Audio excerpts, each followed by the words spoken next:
koje mogu i dalje da vas koče i da budete i dalje uplašeni da komunicirate s ljudima. Posebno ako treba da priđete curi u klubu ili ne daj Bože vidite neku curu, šetate gradom i vidite curu koja vam sviđa. Milion razloga zašto ne treba to da uradite se javi u tom trenutku. Ali jako je bitno je jedno 60, 70, 80, možda čak i 90% strahova rešite kada prihvatite činjenicu da ćete da umrete. Umrećete.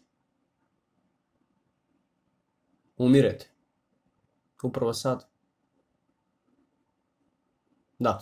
Tako da, kada uspete da prihvatite tu činjenicu, jes malo zajebano i koje ima možda neka iskustva, naravno, ne želim nikome, ni sebi, ni nikome, da ima neka iskustva koje su, gde baš onako, kako se to kaže,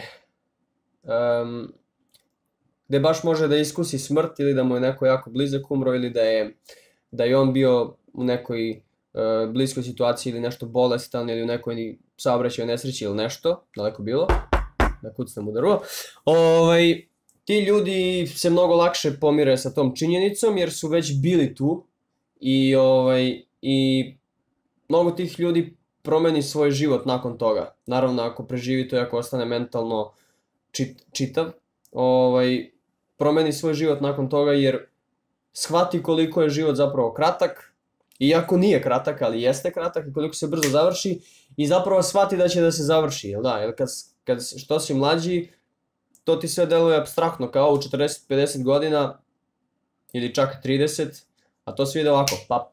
Tako da, a čak i ako niste imali takvo iskustvo, i bolje što niste i ne želim nikome da ima, postoje određene meditacije koje se zovu, ne znam ja kako se zovu, ukucajte na YouTube, imali Leo Gura dobru meditaciju, zove se Contemplating Death i onda vas on vodi kroz tu meditaciju, to je jedna samo od njih, ima još nekih, ali sad ne mogu sjetiti kako se zovu, znam da sam radio to pre, gde vi legnete ili sednete šta god i onda slušate šta vam priča i onda vas on provede kroz cijelo to iskustvo pre rađenja, rađenje, tako neka meditacija, onda smrt i onda zapravo kroz tu meditaciju zavisi ko kako vodi meditaciju, neko to bolje odradi, neko lošije, kako zna da vas ubaci u to stanje uma, vi skontate da ćete da umrete jednog dana i mislim to svi znaju logički, ali ljudi se ponašaju kao da to nikad neće se desi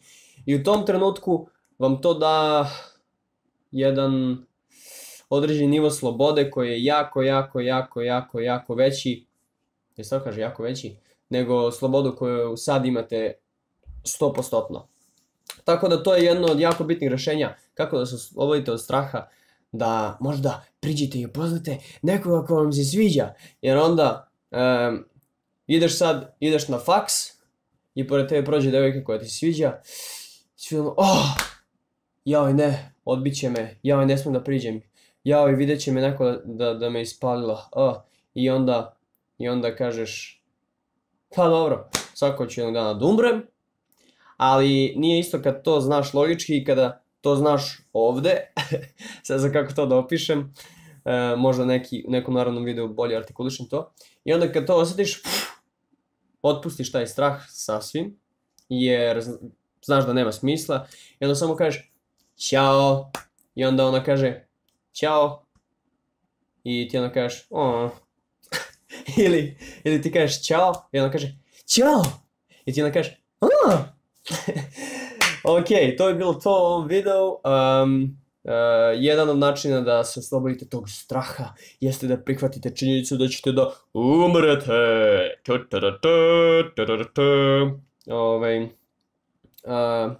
Još jedan način, evo na kraju ću da kažem, još jedan način da se oslobodite straha bi bio da radite to više ili postoji oni comfort zone challenge, da, možda ću snimiti nešto o tome. Naprimjer, kaže, danas hodajte ulicom gde ima puno ljudi i radite ovo.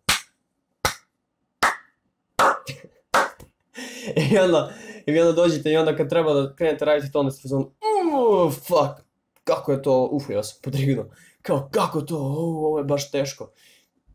I onda se jedva naterate i onda uradite to. I onda skontate da par ljudi uradi ovo. I nastavi da gleda. Nikoga ne boli ona stvar. Ili ti penis. Zato što vi lupate šakama. Ili onda kaže comfort zone neki challenge. Tamo gdje ima dosta ljudi, uradi 20 sklekova. I ti onda kao, fuck, kao jebote, treba da radim sklekove. Šta će ovi ljudi da misle o meni? I onda uradiš sklekove i onda skontaš da ljudi samo nastave da hodaju. Zamisli ti da hodaš ulicom i vidiš tamo lika radi sklekove. Samo bio u fazonu ovom kao. Ili ako ste kao ja, onda bi bili u ovom fazonu. Tako da može se desiti da vas neki ljudi gledaju, ali to je obično zato što gotive to što radite, a ne zato što, ne znam, zato što su u fazonu kako sme da radi sklekove na ulici, sad ću da ga prijavim policiji za sklekove. Ok, to je bilo to u ovom videu, hvala vam puno što ste gledali, uprkos mojim neverovatno zanimljivim šalama, zanimljivim, tako da napišite mi u komentarima da li se vi imate neke strahove i da li ste se vi nekad suočili s ovom temom suočavanjem sa smrću. Suočavanje sam rekao 4 puta ili 6 do sad. Tako da jako bi mi značilo ako biste napisali neki komentar da bismo mogli da uspostavimo neku vrstu interakcije, jer ja hoću da znam šta vas zanima da bih ja možda mogao da snimam, jer ću svakako snimati, verovatno, to je plan, ako se nešto ne izjalovi, a neće, snimat ću videe češće, kad kažem češće mislim svaki dan, tako da comment below kako vam se sviđa ovaj video i ovo bi bio sad već 3. video. To je bilo sve za danas, uživajte, poj!